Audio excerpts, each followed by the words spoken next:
வியட்நாமில் யாகி புயலுக்கு பலியானோர் எண்ணிக்கை தற்போது 64ஆக உயர்ந்துள்ளதாக அந்நாட்டு அரசு தெரிவித்துள்ளது. பிலிப்பைன்ஸில் உருவான யாகி புயல் சீனாவை தொடர்ந்து வியட்நாமிலும் பாதிப்பு ஏற்படுத்தியுள்ளது. வடக்கு வியட்நாமின் குவாங் நின், ஹைடாங் மற்றும் ஹோ பின் ஆகிய கடலோர மாகாணங்களை குறிவைத்து யாகி புயல் வீசியது.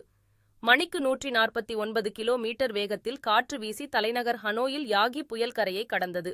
வியட்நாமில் இந்த நூற்றாண்டின் மிக பயங்கரமான புயலாக கருதப்படும் இந்த யாகி அந்த நாட்டை முழுவதுமாக உலுக்கியது.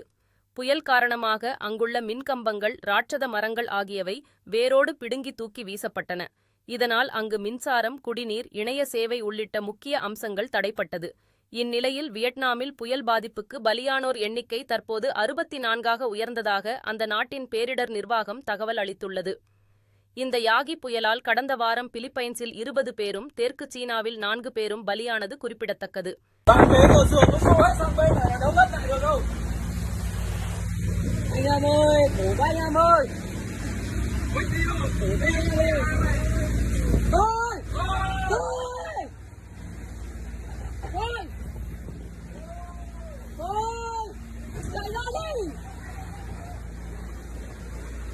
You want it?